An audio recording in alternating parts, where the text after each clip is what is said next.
Bumalik sa kanilang lugar ang mga lahi ng Israel sa silangan. Ika-22 kabanata. Tinipon ni Josue ang mga mamamayan ng lahi ni Ruben, Gad, at ng kalahating lahi ni Manase. Sinabi ni Josue sa kanila, "Ginawa niyo ang lahat ng iniutos sa inyo ni Moises na lingkod ng Panginoon, at sinunod din ninyo ang lahat ng iniutos ko. Hanggang ngayon hindi niyo pinababayaan ang mga kapatid ninyong Israelita, at tinupad niyong mabuti ang lahat ng iniutos sa inyo ng Panginoon na inyong Diyos. At ngayon, naangkin na ng mga kapatid ninyong Israelita ang kapahingahan na ipinangako sa kanila ng Panginoon. Kaya bumalik na kayo sa mga lugar nyo sa kabila ng ilog ng Hordan, sa lupain na ibinigay sa inyo ni Moises na lingkod ng Panginoon. Pero huwag niyong kalimutang tuparin ang mga utos at katuruan na ibinigay sa inyo ni Moises na lingkod ng Panginoon. Ibigin niyo ang Panginoon na inyong Diyos. Mamuhay kayo ayon sa kalooban niya. Tuparin ang mga utos niya. Maging matapat sa kanya, at paglingkuran niyo siya ng buong puso't kaluluwa." Binasbasan sila ni Josue at pinauwi. Ang kalahating lahi ni Manase ay binigyan ni Moises ng lupain sa Bashan, at ang kalahati pang angkan ay binigyan ni Josue ng lupain sa kanluran ng Hordan, kasama ng ibang mga angkan. Nang papauwi na sila, binasbasan sila ni Josue at sinabi, "Magsiuwi kayo na dala ang marami niyong kayamanan, mga hayop, pilak, ginto, tanso, bakal at mga damit. Bigyan din ninyo ang inyong mga kamag-anak ng mga nasamsam ninyo sa inyong mga kalaban." At umuwi na ang mga mamamayan ng lahi ni Ruben, Gad, at ang kalahating lahi ni Manase. Iniwan nila ang mga kapatid nilang Israelita sa Shilo, sa lupain ng Kanaan, at bumalik sa Gilead. Ang lupaing naging bahagi nila ayon sa iniutos ng Panginoon, sa pamamagitan ni Moises. Pagdating nila sa Gelilot, malapit sa ilog ng Hordan, nagpatayo ang mga lahi ni Ruben, Gad at ang kalahating lahi ni Manase ng malaking altar. Ang lugar na ito ay sakop pa rin ng Kanaan. At nabalitaan ng ibang mga Israelita na nagpatayo ang lahi ni Ruben, Gad at kalahating lahi ni Manase ng altar sa hangganan ng Kanaan sa Gelilot, malapit sa ilog ng Hordan.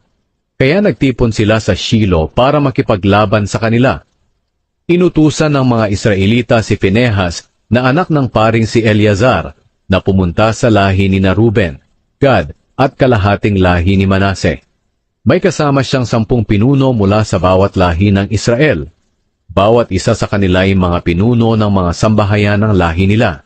Pagdating nila sa Gilead, sinabi nila sa lahi ni Ruben, Gad at sa kalahating lahi ni Manase, "Gustong malaman ng buong mamamayan ng Panginoon kung bakit kayo tumalikod sa Diyos ng Israel. Nagrebelde kayo sa Panginoon sa pagpapatayo nyo ng altar para sa sarili ninyo. Hindi kayo sumusunod sa Kanya. Nakalimutan nyo na ba ang kasalanan natin doon sa Peor? Dahil doon pinadalhan tayo ng Panginoon ng salot at hanggang ngayon ay nagtitiis pa tayo. Hindi pa ba tayo natuto sa kamaliang iyon? At ngayon, nagtangka pa kayong tumalikod sa Panginoon. Kung magre-rebelde pa kayo sa Kanya sa araw na ito, bukas ay magagalit siya sa buong bayan ng Israel. Kaya kung ang lupain nyo ay hindi karapat-dapat na pagsambahan, tumawid kayo rito sa amin, sa lupain ng Panginoon, kung saan naroon ang tolda na pinagsasambahan sa Kanya, at doon na kayo tumira. Pero huwag lang kayong magtatayo ng ibang altar maliban sa altar ng Panginoon na ating Diyos, dahil iyan ay isang pagre-rebelde sa Kanya at sa amin.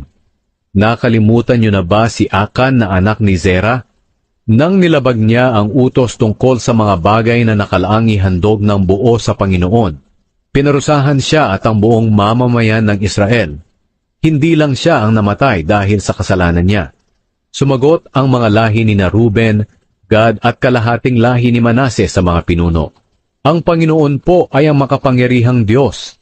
Ang Panginoon po ay ang makapangyarihang Diyos. Nalalaman po niya kung bakit namin ito ginawa.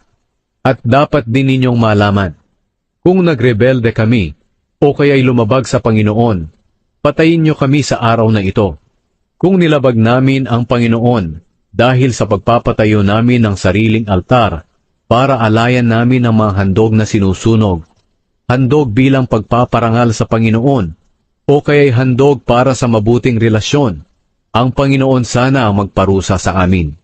Ginawa namin ito dahil natakot kami na baka dumating ang panahon na sabihin ng mga kaapu-apuhan nyo sa mga kaapu-apuhan namin ng ganito, ano ang pakialam nyo sa Panginoon ang Diyos ng Israel? Ginawa na ng Panginoon na hangganan ang ilog ng Hordan para ihiwalay kayo sa amin. Kayong mga lahi ni na Ruben at Gad, wala kayong bahagi sa Panginoon. Baka ang mga kaapu-apuhan nyo ang siyang magpahinto sa mga kaapu-apuhan namin sa pagsamba sa Panginoon. Kaya ipinatayo namin ang altar, hindi para sa mga handog na sinusunog o sa iba pang mga handog, kundi para maging tanda para sa amin, sa inyo, at para sa mga susunod nating henerasyon na sinasamba namin ang Panginoon sa pamamagitan ng mga handog na sinusunog, mga handog bilang pagpaparangal sa Panginoon, at ng iba pang mga handog na naroon sa tolda niya.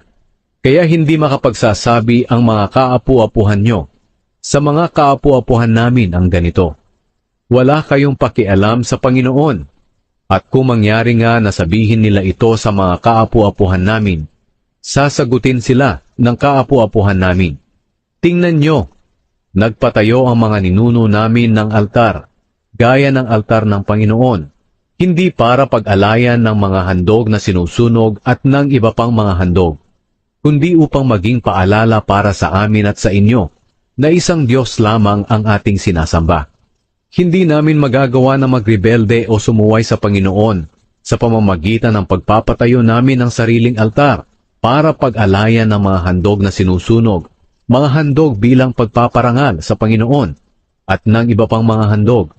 Hindi namin ipagpapalit ang altar ng Panginoon na ating Diyos na nandoon sa harap ng kanyang tolda.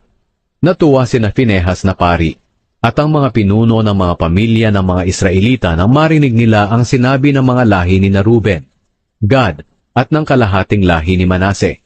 Kaya sinabi ni Finehas, anak ng paring si Eleazar, alam na namin ngayon na kasama natin ang Panginoon dahil hindi kayo nagrebelde sa Kanya. Niligtas niyo ang Israel sa parusa ng Panginoon. Pagkatapos, umuwi sa Kanaan si Finehas at ang mga pinuno, at sinabi nila sa mga Israelita ang pakikipag-usap nila sa mga lahi ni na Ruben at Gad.